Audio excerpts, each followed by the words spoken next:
Chapter number 4 planning 6 mark का weightage. अभी अपना बीएसटी का चैप्टर 1 और 2 कंप्लीट हो गया था। मैं थर्ड अभी नहीं उठाया क्योंकि डीएवी वालों के एग्ज़ाम में चैप्टर 4 आ रहा है, तो इसीलिए मैं पहले चैप्टर नंबर 4 करवा दे रहा हूँ। प्लानिंग 6 मार्क का वेटेज है। ये चैप्टर दो चीज़ों के लिए बेटर है, मतलब बहुत अच्छा है। एक तो एग्ज़ाम में काम करेगा ही करेगा, और ये जब चैप्टर तुम लोग पढ़ोगे ना, हर पॉइंट में तुम्हें अपना याद आएगा कि तुम्हारा प्लानिंग सही चल रहा है कि नहीं चल रहा है, ट्वेल्थ के लिए तुम कितना डेडिकेटेड हो, कितना फोकस्ड हो। तो दोनों तरीके से बेनिफिट है। एक तो हमारा एग्जाम में भी स्कोर दिलाएगा चैप्टर, और दूसरा हर चैप्टर का हर पॉइंट पढ़ोगे ना तो बार बार ऐसा फील आता रहेगा कि सही ट्रैक पे जा रहे हैं कि नहीं। इसके अंदर बहुत कुछ सीखोगे, स्ट्रैटेजी क्या होता है, इम्प्लीमेंट कैसे करते हैं, इवैल्यूएट कैसे करते हैं, वो बहुत कुछ सीखने को मिलेगा। लिखो इंडेक्स, क्या क्या कवर करना है। इंडेक्स, सबसे पहला meaning of planning. First point meaning of planning, planning क्या होता है। Second features of planning, features of planning. Third importance of planning, क्या अहमियत है, क्या विशेषताएं हैं प्लानिंग करने का। प्लानिंग के कुछ नुकसान भी होते हैं, तो लिमिटेशंस ऑफ प्लानिंग। फिफ्थ है प्लानिंग प्रोसेस, प्लानिंग के 7 स्टेप्स पढ़ेंगे। और सिक्स्थ है types of plan, meaning of planning, features of planning, importance, limitation, planning process, और फिर type of plan. Type of plan 3 साल पहले ही सिलेबस में वापस से ऐड हुआ, नहीं तो ये डिलीट हो गया था क्योंकि ये थोड़ा बोरिंग टाइप का कंटेंट है। अब जब से ये सिलेबस में आया है तो बहुत बार मतलब एग्ज़ाम में पूछता ही है इस टॉपिक से।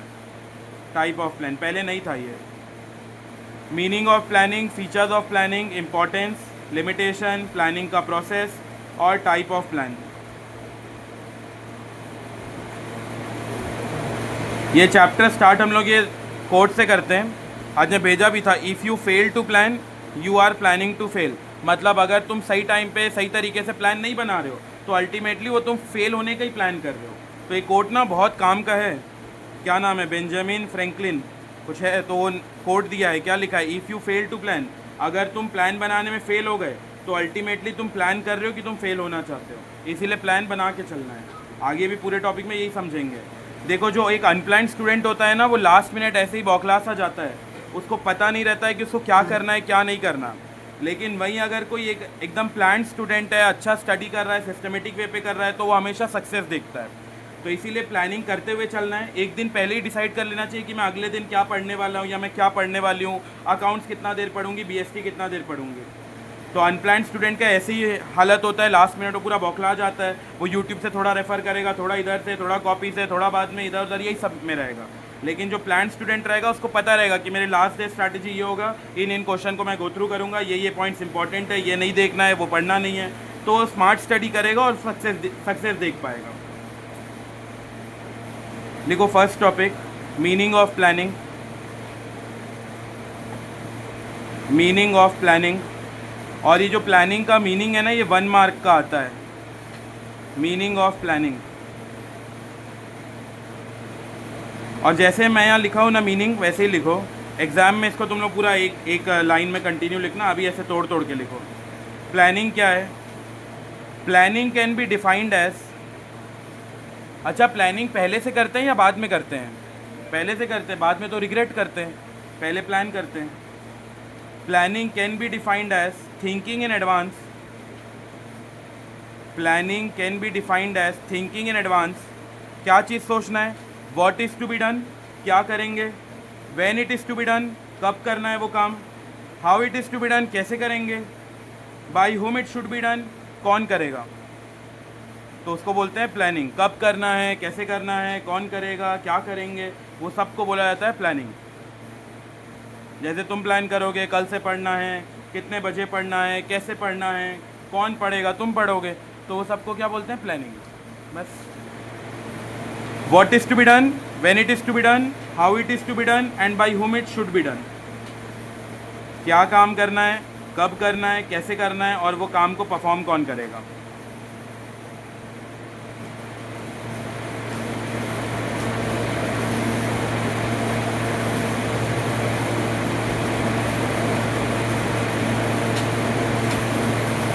Planning can be defined as thinking in advance what is to be done, when it is to be done, how it is to be done, by whom it should be done.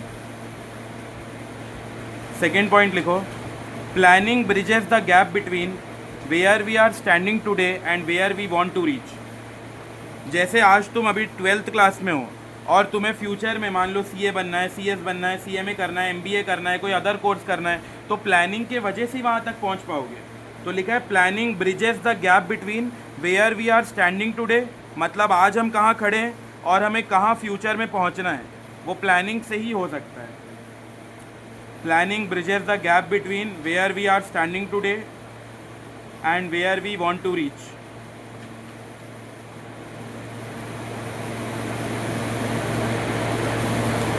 उसमें ऐसा एक बना लो, ये present position, ये future situation, तो इसके बीच में जो है वो क्या है, प्लानिंग.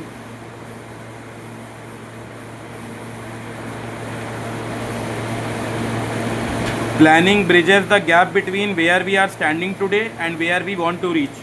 आज हम कहाँ खड़े हैं और हमें कहाँ अल्टीमेट गोल है, कहाँ पहुँचना है, तो उसके बीच में जो काम करता है वो प्लानिंग है. सही प्लान करके चलेंगे तो यहाँ पहुँच पाएंगे.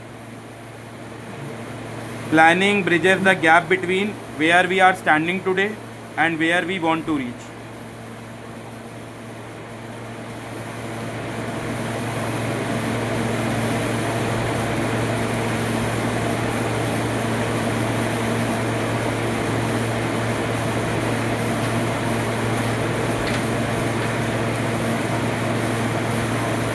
बताओ प्लानिंग का मीनिंग क्या है. Thinking in advance, what is to be done, when it is to be done, how it is to be done and by whom it should be done. मतलब क्या करना है, कब करना है, कैसे करना है और कौन वो काम को करेगा, उन सबको मिला के बोला जाता है प्लानिंग. तो प्लानिंग 1 मार्क का अभी स्टार्टिंग के एग्जाम में पूछ सकता है, फाइनल एग्जाम में कभी नहीं पूछता प्लानिंग क्या होता है. अभी स्टार्टिंग वो मंथली, ये पीरियोडिक, ये सब टेस्ट में पूछ लेते हैं. तो what is to be done, when it is to be done, how it is to be done, by whom it should be done. अब इसका कोई ऑर्डर नहीं है कि तुम बिल्कुल ऐसे ही याद रखो, व्हाट पहले याद होना है, हाउ थर्ड नंबर में, ऐसा कोई ऑर्डर नहीं है. कुछ भी बोल सकते हो, when it is to be done, what is to be done, how it is to be done, या how it is to be done, कुछ भी ये ऑर्डर चल जाएगा. बस ये मीनिंग याद होना चाहिए. क्या क्या 4 चीज़ है, what is to be done, क्या करना है, कब करना है, कैसे करना है और कौन करेगा. इसका कोई सीक्वेंस नहीं है कि इसको बिल्कुल यही ऑर्डर में याद करना है. और planning bridges the gap between where we are standing today, आज हम कहाँ खड़े हैं और हमें कहाँ पहुँचना है, उसके बीच का गैप को ही प्लानिंग बोला जाता है.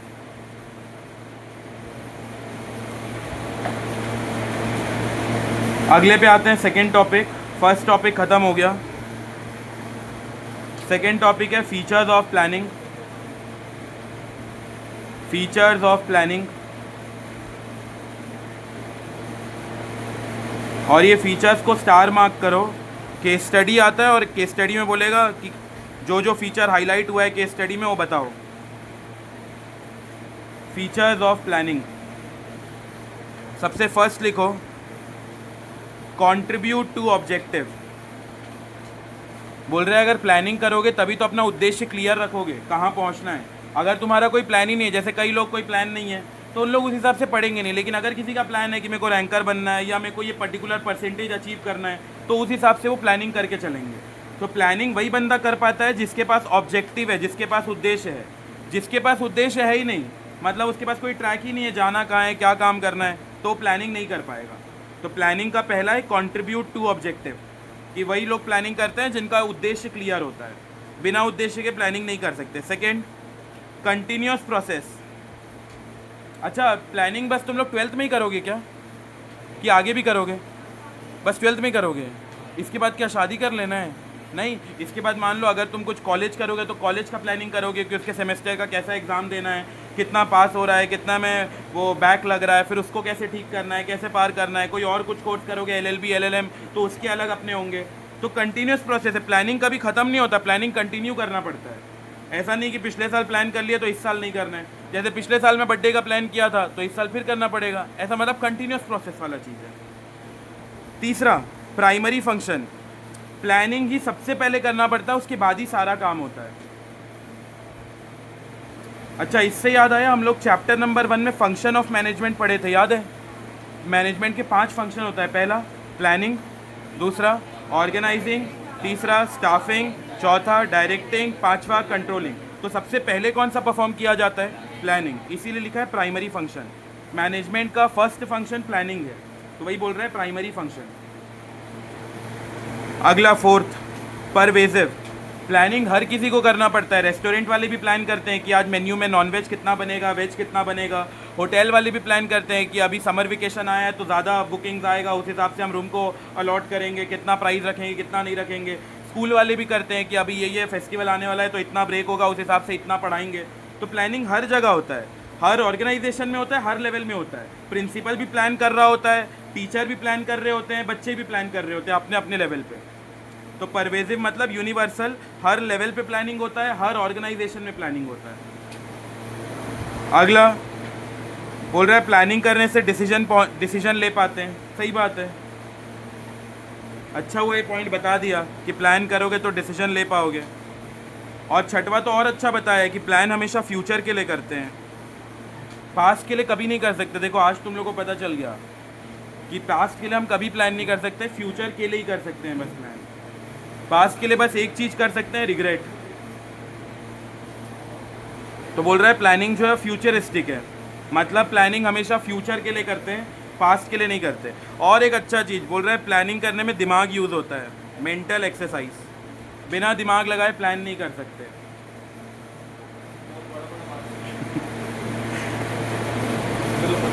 वही पॉइंट वही है ना।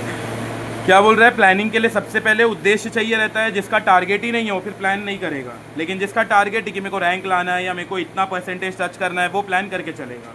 प्लानिंग हमेशा करना पड़ता है, 12th में भी करोगे, 11th में भी करे थे, अगला आगे ग्रेजुएशन या जो भी कोर्स वगैरह करोगे उसमें भी प्लानिंग करोगे। प्लानिंग सबसे पहले किया जाता है, प्लानिंग पहले करते हैं, उसके बाद ऑर्गेनाइजिंग, स्टाफिंग, डायरेक्टिंग, कंट्रोलिंग करते हैं। फिर उसके बाद है परवेजिव, मतलब हर ऑर्गेनाइजेशन और हर लेवल में प्लानिंग करते हैं, चाहे वो होटल हो, रेस्टोरेंट हो, स्कूल हो, हॉस्पिटल हो, सब। डिसीजन मेकिंग बोल रहा है प्लानिंग करने से डिसीजन में पहुंच पाते हैं। प्लानिंग हमेशा फ्यूचर के लिए करते हैं और प्लानिंग करने से दिमाग यूज़ होता है। ये एक इंटेलेक्चुअल प्रोसेस है, मेंटल एक्सरसाइज है। अब इसको याद रखने का शॉर्टकट लिखो, C² P² DFM। C², कुछ जगह याद करना पड़ेगा ऐसा मेमोनिक, ये चैप्टर में 2 ही जगह याद करना पड़ेगा बस। हाँ मेरे को नहीं याद है, मैं क्या याद दिलाऊं। C² P² DFM। C से 2 चीज़ है, पहला कंट्रीब्यूट टू ऑब्जेक्टिव और कंटिन्यूस प्रोसेस, इसीलिए मैं यहाँ पे लिखा हूँ C²। P से भी 2 चीज़ है, प्राइमरी और परवेजिव। तो C² P² हो गया। D से क्या था? Decision making. F से हमेशा किसके लिए प्लानिंग करते हैं? फ्यूचरिस्टिक, और दिमाग यूज होता है, उसको क्या बोलेंगे? Mental exercise. देखो C², फिर P² और फिर है DFM। पहला C से क्या था? Contribute to objective. दूसरा C से क्या था? कंटिन्यूस प्रोसेस, बार बार प्लानिंग करना पड़ता है। पहला P से क्या था? Primary function. दूसरा P से क्या था? परवेजिव, हर जगह करना पड़ेगा, हॉस्पिटल, स्कूल हो, कुछ भी। D से क्या था? Decision making. F से क्या था? फ्यूचरिस्टिक। M से क्या था? Mental exercise. क्या हो गया? मुर्गी का गला उला दबा दिया टाइप का चिल्ला रहे। ठीक है, अब हम लोग इसको लिख लेते हैं। सबसे पहला लिखो कंट्रीब्यूट टू ऑब्जेक्टिव। हेडिंग याद होना चाहिए, हाफ मार्क्स CBSE हेडिंग को अलॉट करता है। अंदर का कंटेंट अपने हिसाब से मोल्ड करके लिख सकते हैं। कंट्रीब्यूट टू ऑब्जेक्टिव का मतलब होता है गोल क्लियर होना चाहिए, उद्देश्य क्लियर होना चाहिए। अगर किसी का उद्देश्य क्लियर है तो फिर वो अपना एंड गोल अचीव कर पाएगा, प्लानिंग कर पाएगा, प्लान बना पाएगा। कंट्रीब्यूट टू ऑब्जेक्टिव कीवर्ड लिख लो, गोल ओरिएंटेड। गोल ओरिएंटेड मतलब हमारा टारगेट क्लियर होना चाहिए। जिसका टारगेट ही नहीं होगा वो कभी प्लान भी नहीं करेगा, बोलेगा ठीक है गो विद द फ्लो, पास होंगे तो हो जाएंगे, फेल होंगे तो हो जाएंगे। गोल ओरिएंटेड लिखो इसके अंदर। Planning starts with determination of objective. जब तक तुम्हारा ऑब्जेक्टिव क्लियर नहीं है तब तक प्लानिंग नहीं होगा। लेकिन जिस दिन ऑब्जेक्टिव क्लियर है कि मेरे को इतना परसेंटेज लाना ही है, 80% एनी हाउ टच करना है, 85% जाना ही है, तब फिर उस दिन से तुम प्लान करना स्टार्ट करोगे। लेकिन जिसका कोई गोल ही नहीं है, उसको लगता है ठीक है ना मेरे को तो कॉलेज मिल जाएगा, या पैसा इतना है कि पैसा फेंक देंगे तो कॉलेज मिल जाएगा, या कॉलेज में अच्छा परसेंटेज का ज़रूरत ही नहीं है, जो भी कॉलेज है वो ले लेगा, तो फिर उस केस में क्या है, वो कभी प्लानिंग करेगा ही नहीं।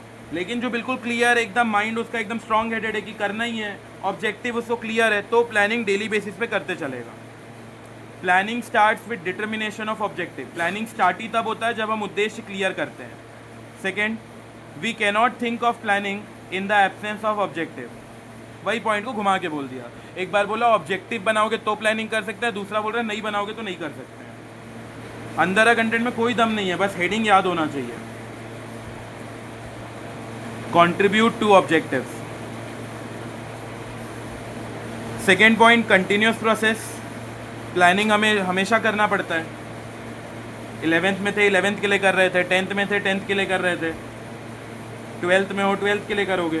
तो प्लानिंग कंटिन्यूस प्रोसेस है। स्कूल वाले भी जैसे कुछ भी एनुअल फंक्शन रखते हैं, तो ऐसा नहीं कि एक साल कर लिया अगले साल नहीं कर रहे हैं। हर साल उन्हें डिसाइड करना पड़ता है कि ये प्रोग्राम होगा, इतना डांस होगा, इतना गाने का प्रोग्राम होगा। Continuous process. लिखो, planning is never ending. Planning is never ending और continuous process.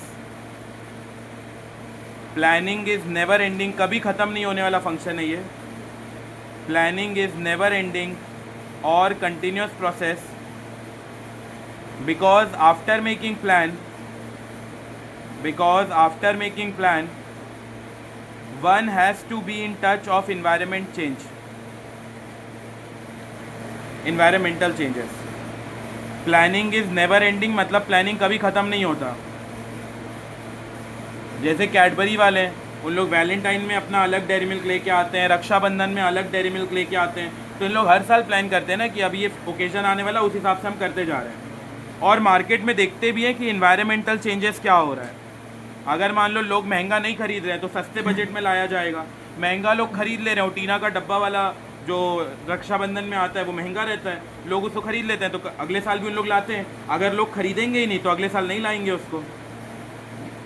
Planning is never ending और continuous process, because after making plan one has to be in touch of environmental changes. Market में क्या क्या change आ रहा है उसमें adapt भी करना पड़ेगा। अगला point, so after making plan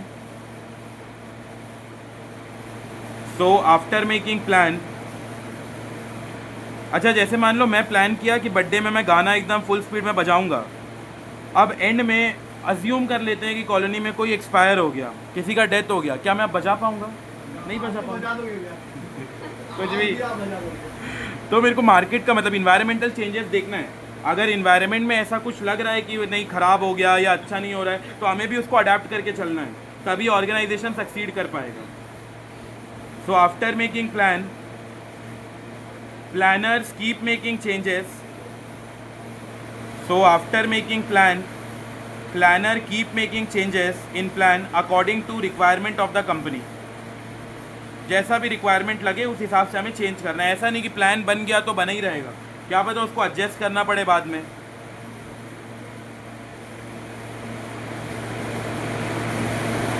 So after making plan, planner keeps making changes in plan according to the requirement of the company. Company का जैसे रिक्वायरमेंट लग रहा है उस हिसाब से चेंज करते रहेंगे। तो बताओ, प्लानिंग एक बार करते हैं बार बार करते हैं? बार बार करते हैं। एक बार जो प्लानिंग डिसाइड कर लिए, क्या वो होगा एकदम 100% कन्फर्म है क्या? नहीं, चेंज कर सकते हैं ना। जैसे मैं सोचा था गाना बजाऊंगा, लेकिन क्या पता कुछ ऐसा सिनेरियो हो गया कि गाना ही ना बज पाए, कुछ भी हो सकता है। तो उस हिसाब से हमें एडजस्ट करना है। फिर हम टीना टप्पर ये सबको बजा के नाचेंगे, तो एडजस्ट करना पड़ेगा सिचुएशन को देख के।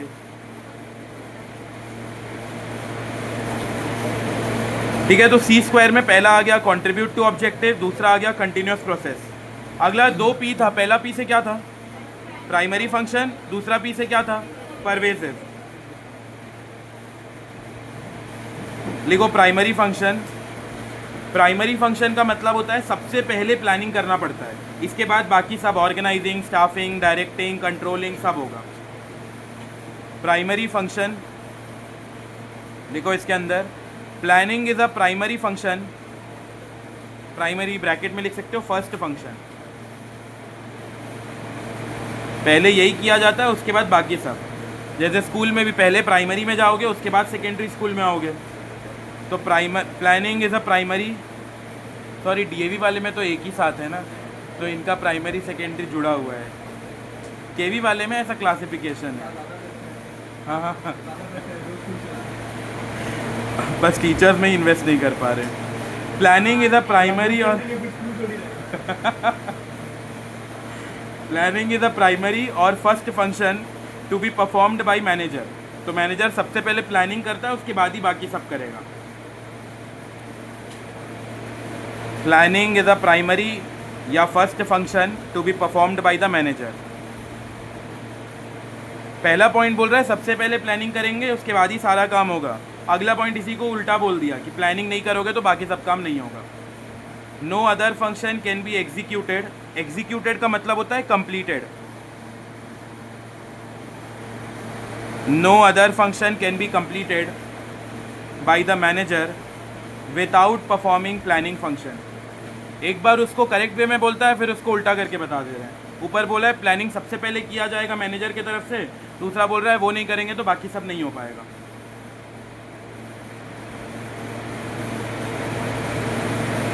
No other function can be completed by the manager without performing planning function.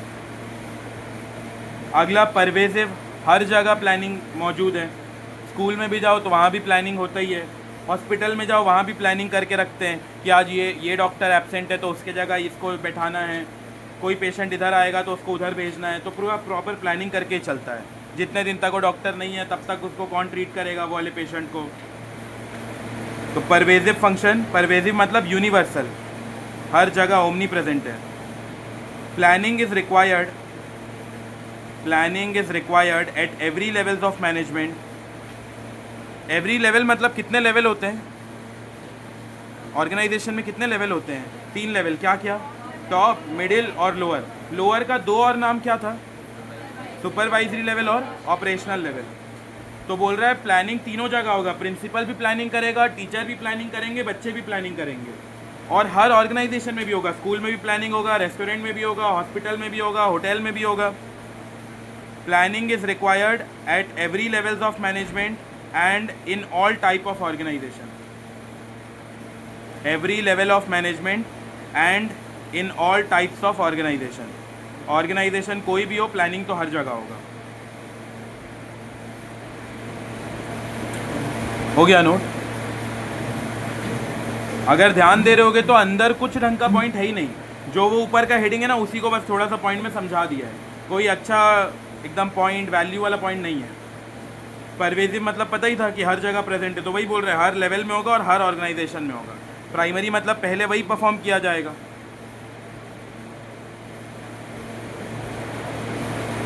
अगले पे आते हैं। सी स्क्वायर हो गया, पी स्क्वायर हो गया, फिर क्या था? DFM। डी से डिसीजन मेकिंग, एफ से फ्यूचरिस्टिक, एम से मेंटल एक्सरसाइज। लिखो डिसीजन मेकिंग, डिसीजन मेकिंग,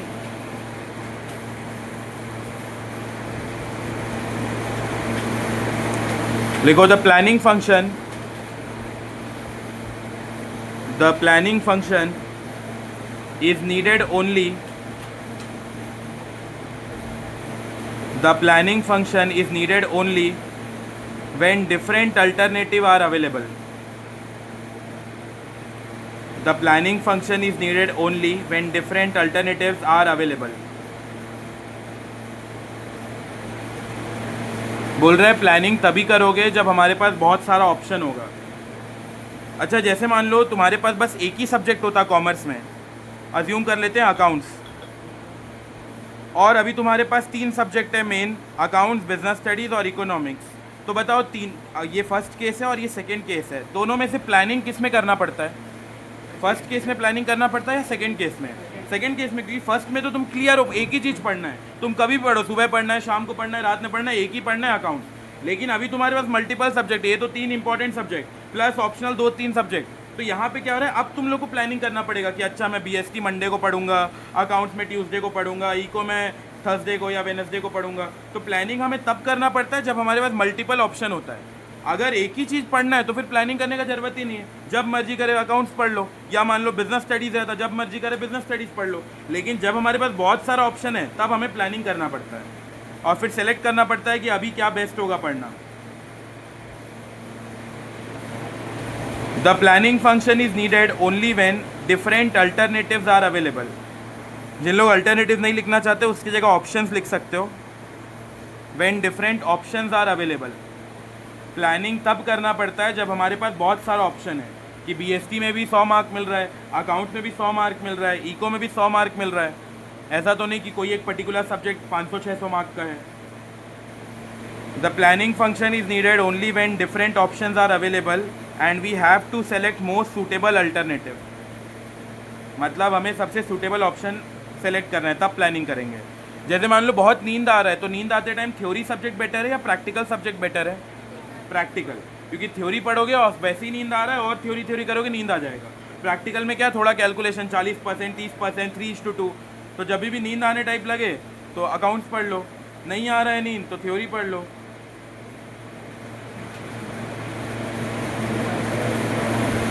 तुम्हारा क्या है, नींद आ रहा है तो सो जाओ। हाँ सही था ये, अच्छा प्लानिंग था। If there is no alternative, बोल रहे हैं अगर ऑप्शन है ही नहीं, बस अकाउंट्स ही पढ़ना है, फिर क्या मतलब प्लानिंग करके? Then there is no need for planning function. फिर तो जब मन करे अकाउंट्स ही पढ़ो। If there is no option then there is no need for planning function. जब मल्टीपल ऑप्शंस होंगे तो प्लानिंग करना पड़ेगा, जब मल्टीपल ऑप्शन नहीं है, एक ही पढ़ना है, तो फिर उसमें क्या ही प्लानिंग कर लोगे। अगला सबसे इम्पॉर्टेंट बात, प्लानिंग हमेशा फ्यूचर के लिए करते हैं।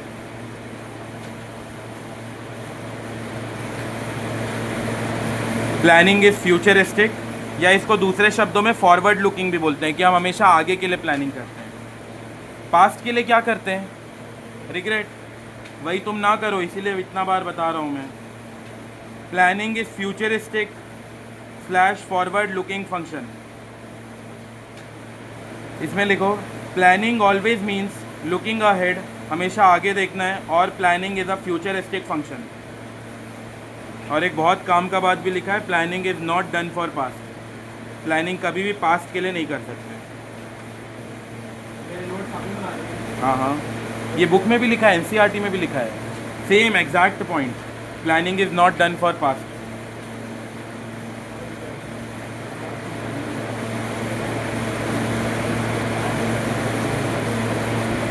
अब मेन क्या, सिलेबस बढ़ाना था ना, प्लानिंग में कुछ ना कुछ तो थोपना था, तो बोल दिए हमेशा करेंगे, हमेशा फ्यूचर के लिए करेंगे, दिमाग यूज़ होगा, डिसीजन लेंगे, तो बस कंटेंट बढ़ाने के लिए है, नहीं तो क्या ही बताते प्लानिंग में। Planning always means looking ahead, और planning is a futuristic function. अगला पॉइंट लिखा है, planning is not done for past. ये बुक में भी है, एग्जाम में भी लिखना पड़ेगा अगर ये पॉइंट पूछ लिया तो।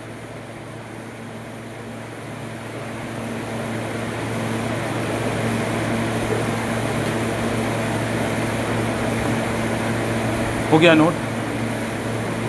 लास्ट पे आते हैं, planning is a mental exercise. दिमाग यूज़ होता है, इंटेलेक्चुअल प्रोसेस है। Planning is a mental exercise which require higher thinking.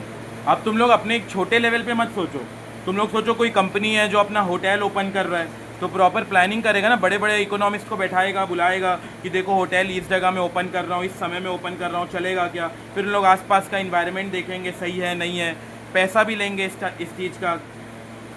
तो planning is a mental exercise, मतलब इंटेलेक्चुअल लोगों को हमें बुलाना पड़ता है, बहुत दिमाग वालों को, इकोनॉमिस्ट लोग आते हैं, वो लोग सब देखते हैं कि सही है नहीं है, उसके हिसाब से हम डिसीजन लेते हैं। Planning is a mental exercise which require higher thinking. Planning is a mental exercise which require higher thinking. In planning, assumption and predictions, बहुत सारा ना assumption लगाना पड़ता है। जैसे मान लो मैं होटल ओपन कर रहा हूँ, तो मैं अज्यूम करके चलूँगा कि मेरे यहाँ कस्टमर आएंगे। अगर मैं अज्यूम करूँगा कस्टमर आएंगे नहीं, फिर मैं क्या ही एफर्ट्स लगाऊंगा होटल ओपन करने में। तो प्लानिंग करते समय हमें बहुत सारा assumption, बहुत सारा प्रिडिक्शन करके चलना पड़ता है कि इतने लोग आएंगे, उनको इतने इतने जगह बैठाएंगे, वेटर यहाँ से जाएगा, खाना वहाँ से लाएगा। तो बहुत सारे अजम्पशन और बहुत सारे प्रिडिक्शन करके चलने पड़ते हैं। In planning, assumptions and predictions regarding future are made by scanning the business environment properly. जैसे वो गाड़ी आया था ना नैनो का, वो जो कैनन बॉल टाइप बन जाता था, मतलब ऐसा गोल रहता था, अभी बंद हो गया शायद।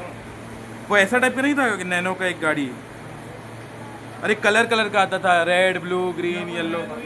नैनो ही है ना, sorry Nano, sorry sorry, Tata का नैनो है ये। अच्छा ठीक, तो ये नैनो गाड़ी है। हाँ 1 लाख वाला। तो ये देखो ये क्या है, नैनो गाड़ी। इसको मैं तो बचपन में कैनन बॉल बोलता था, बेंटन का एक, तो ना एक्सीडेंट होने से पता ही नहीं चलता था उसका कहाँ सर है कहाँ पैर है। तो ये जो गाड़ी है ना, ये कब लाया गया, क्योंकि तब लाया गया जब बहुत महंगा महंगा रेट में बाकी गाड़ी मिलता था, 4 लाख 5 लाख। तो जो ये कंपनी है टाटा वाले, उन लोग सोचे कि हमें चीप रेट में देना चाहिए सामान, तो उन लोग ये 1 लाख रुपए का मॉडल लेके आए। बाहर का इन्वायरमेंट चेक किए, लोग को सस्ते रेट में गाड़ी चाहिए था, और उन लोग को लगा कि 1 लाख में अगर हम ऑफ़र करेंगे तो अच्छा रहेगा, लोग खरीदेंगे। फिर उन लोग मैन्युफैक्चर करना चालू किए।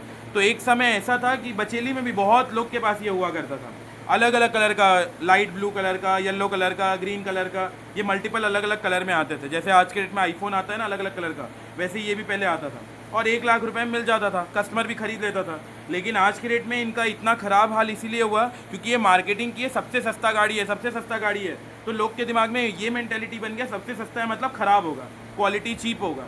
तो इस वजह से वो धीरे धीरे सक्सेस का रेट खो दिया। और कभी एक्सीडेंट भी होता था ना, तो अंदर वाला आदमी मर के चिपक जाता था, उसको ऐसे रापा से खींचना पड़ता था, पता ही नहीं चलता था कहाँ गया क्या हुआ। तो इसीलिए बहुत इसका नेगेटिव कॉन्सिक्वेंसेज हुआ। फिर लोग आसपास में बात चला कि बहुत ख़राब गाड़ी है, तो बंद हो गया ऑलमोस्ट। अच्छा था, 1 लाख में मिल रहा है, और क्या है। उसमें एयर बैग वगैरह के लिए जगह भी था होगा।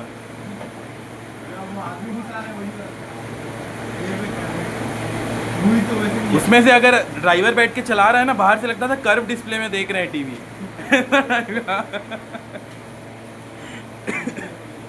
हमारे एक प्रिंसिपल था बहुत पहले वाला, तो वो उसमें आता था, तो ऐसे लगता था अभी वो बाहर निकल के देख रहा है चलाते चलाते, एकदम कर्व डिस्प्ले।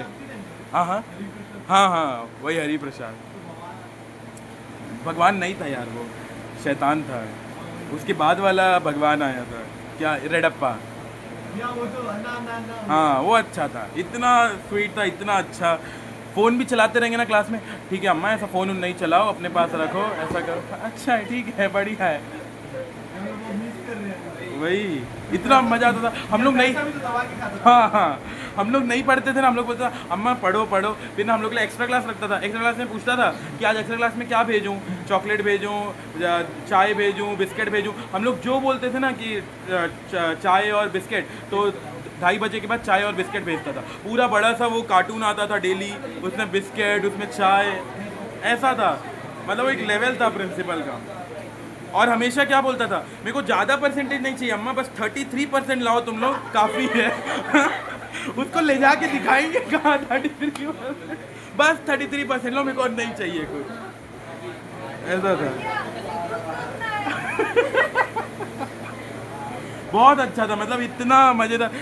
गाली उली दे के बाजू में चल, अम्मा गाली नहीं देना अम्मा, अच्छा नहीं है गाली देना। क्या पता, नहीं पता मेरे को, आइडिया नहीं। हाँ नहीं, वो तो केरकट्टा था, केरकट्टा अलग, केरकट्टा वाइस प्रिंसिपल था, ये रेडप्पा मेन। एक बार डुका बच गया, दूसरी बार डुका मर गया। हाँ नहीं, केरकट्टा थोड़ा खड़ू, मतलब वो स्ट्रिक्ट टाइप था, ये रेडप्पा ठीक था। In planning, assumptions and predictions regarding future are made by scanning business environment properly. और तीसरा लिखो, planning is an intellectual process. Intellectual मतलब बहुत ही इकोनॉमिस्ट को बुलाना पड़ता है, अच्छा दिमाग वालों को, उन लोग आके बताते हैं कि आप ऐसा प्लान करो, ऐसा काम करो। जैसे घर बनाने से पहले वो बुलाते हैं ना एस्ट्रोलॉजर वगैरह, वो कहाँ पे नींव रखना है, कहाँ फाउंडेशन डालना है, वो पूरा चेक उक करते हैं, उसके बाद घर बनाया जाता है। तो वैसे ही धंधा चालू करने से पहले इकोनॉमिस्ट को हायर किया जाता है। यहाँ पे अपना फीचर्स कंप्लीट हो गया। टोटल कितना फीचर था, 7 फीचर। इसका शॉर्टकट क्या है, C² P² DFM। पहला C से क्या था, सब बोलेंगे पहला क्या था, कंट्रीब्यूट टू ऑब्जेक्टिव। दूसरा C से क्या था, कंटिन्यूस प्रोसेस। पहला P से प्राइमरी फंक्शन, दूसरा P से परवेजिव, D से डिसीजन मेकिंग, F से फ्यूचरिस्टिक, M से mental exercise.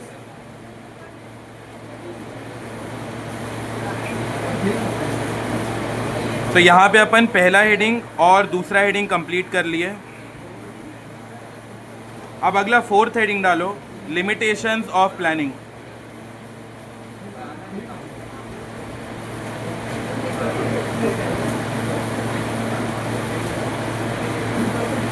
Fourth heading, limitations of planning.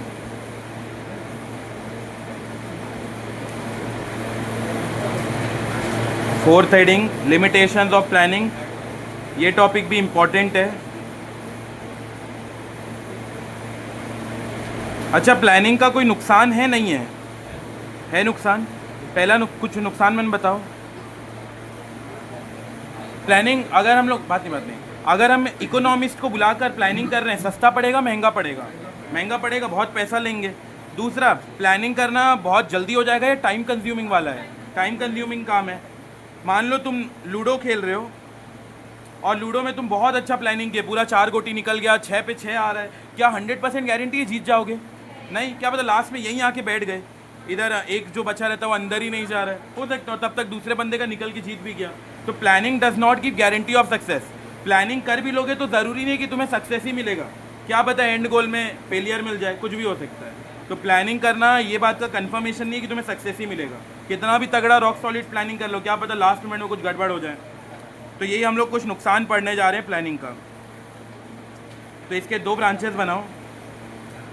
Planning का 2 नुकसान होता है, एक इंटरनल लिमिटेशन और एक एक्सटर्नल लिमिटेशन। इंटरनल लिमिटेशन और एक्सटर्नल लिमिटेशन। इंटरनल लिमिटेशन का मतलब है मैनेजर इसको चाह के कंट्रोल कर सकता है, मतलब अगर चाहे तो कंट्रोल कर सकता है। कैसे कंट्रोल कर सकता है? मान लो एक इकोनॉमिस्ट बोल रहा है मैं 1 लाख रुपए लूँगा प्लान करने का, तो मैनेजर क्या करेगा, कहीं दूसरा जगह पता करेगा। दूसरा बोल रहा है 60,000 में प्लान कर दूंगा, बस उसको बुला लेंगे। थोड़ा सा हमारे पास कंट्रोल है, उसको बोलते हैं इंटरनल लिमिटेशन। और जिस पे कोई कंट्रोल ही नहीं है उसको बोलते हैं एक्सटर्नल लिमिटेशन। अच्छा, बाढ़ आ गया, क्या मैनेजर कंट्रोल कर पाएगा? नहीं, उसके कंट्रोल के बियॉन्ड है। जो कंट्रोल के बियॉन्ड होता है उसको बोलते हैं एक्सटर्नल लिमिटेशन। और जिसको मैनेजर चाह के कंट्रोल कर सकता है उसको बोलेंगे इंटरनल लिमिटेशन। जैसे प्लानिंग करने में 5 दिन लग रहा है तो मैनेजर पहले ही से बता देगा सर थोड़ा जल्दी प्लानिंग कर दो ना, 1 दिन में प्लान कर दोगे तो अच्छा रहेगा। तो हम थोड़ा बहुत उसको एडजस्ट कर सकते हैं, उसको बोलते हैं इंटरनल लिमिटेशन। एक्सटर्नल मतलब जिस पे हमारा कोई कंट्रोल है ही नहीं।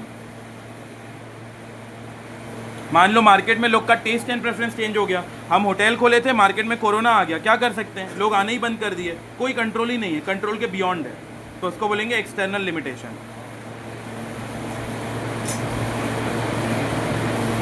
पहले हेडिंग मन लिखो, इंटरनल लिमिटेशन पे आते हैं।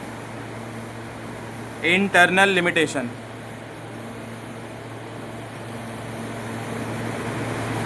सबसे पहला, planning leads to rigidity. Planning leads to rigidity. किसी को रिजिड का मतलब पता है? हाँ, सस्पेंस कर दूं? किसको सस्पेंड वगैरह कर दूं? नहीं कुछ फिर पढ़ाई में मन नहीं लगेगा क्या? नहीं तू बोल जल्दी बोल। अरे कुछ तो बोल रहा था। Planning leads to rigidity. किसी को रिजिड का मतलब पता है? जैसे मैं बोल रहा हूँ तुम लोग बहुत रिजिड हो, रिजिड मतलब अजीब, वो तो हो ही। हाँ, कठोर नहीं, और थोड़ा सोचो। चलो मैं ऐसा बोल रहा हूँ तुम लोग बहुत फ्लेक्सिबल हो, और इसका जस्ट रिवर्स है रिजिड। तो फ्लेक्सिबल का क्या मतलब? फ्लेक्सिबल ऐसे बिना स्पाइन के स्पाइनलेस हो, ऐसे ऐसे घूम रहे हो, फिर फ्लेक्सिबल। हाँ, एडजस्ट। हाँ, फ्लेक्सिबल मतलब तुम सिचुएशन को समझ के चीज़ों को अडेप्ट कर लेते हो। जैसे तुम्हें पता चला कल संडे है तो तुम सुबह से रात तक पढ़ने बैठ जा रहे हो क्योंकि हाँ कल संडे है।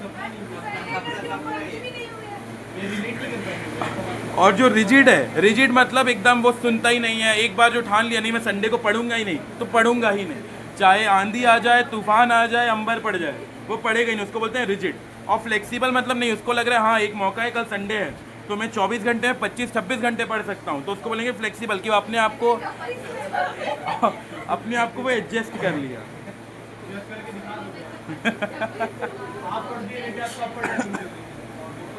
सही बात है, लिखो। हाँ तो इसका 24 पढ़ूंगा, अगले दिन का भी 2 घंटा पढ़ लूँगा, एक स्ट्रेच पे पढ़ के दिखाऊंगा। लिखो, planning leads to rigidity. Rigidity का मतलब है जिसको चेंज नहीं कर सकते, जो फ्लेक्सिबल नहीं है उसको बोलते हैं रिजिड। दूसरा, प्लानिंग में not work in dynamic environment. Planning में not work in dynamic environment. जैसे सोचे थे होटल में लाखों रुपए खर्चा किए, सोचे बहुत अच्छा भीड़ होगा, सब आएंगे, अचानक से कोरोना आ गया, लोग बाहर निकलना, बाहर रुकना, बाहर का खाना पीना बंद कर दिए थे, तो धंधा बर्बाद हो गया। कितना भी अच्छा प्लानिंग कर लो, अगर मार्केट का इन्वायरमेंट चेंज हो गया, लोग बाहर का खाना पीना, होटल जाना बंद कर दिए, तो फिर क्या मतलब, प्लानिंग सक्सेस नहीं हो पाएगा। तो प्लानिंग में not work in dynamic environment. जैसे सोचे थे और अच्छा चल गया तो बढ़िया है, लेकिन डायनेमिक का मतलब होता है चेंज। अगर मार्केट में कुछ भी चेंज आया, अगर हमारा इन्वायरमेंट उसको अडेप्ट नहीं कर पाया, बिजनेस अडेप्ट नहीं कर पाया, तो आगे नहीं बढ़ पाएंगे। मैनेजमेंट चैप्टर में भी पढ़े थे, मैनेजमेंट का एक फंक्शन होता है डायनेमिक, कि मार्केट में जो आ रहा है उसको हम चेंज को अडेप्ट कर पाए।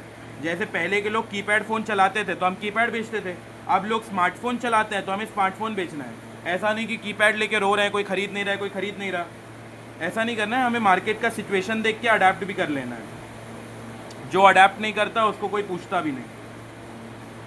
अगला तीसरा, प्लानिंग रिड्यूसेस क्रिएटिविटी।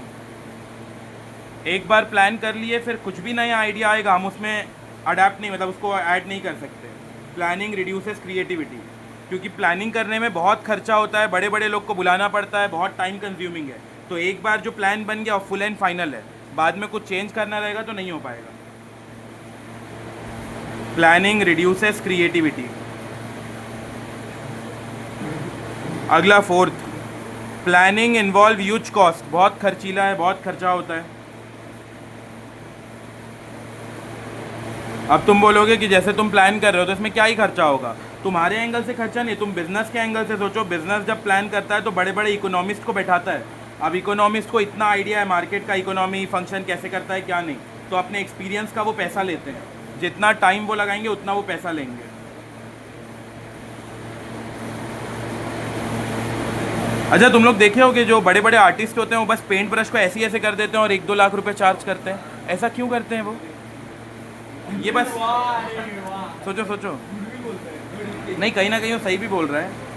देखो, पेंटिंग बस ऐसे कर देते हैं और उसका 1 लाख रुपए दे देते हैं और लोग खरीद भी लेते हैं। ऐसा क्यों? तुम ऐसा कर दो कि 1 लाख रुपए मिल जाएगा?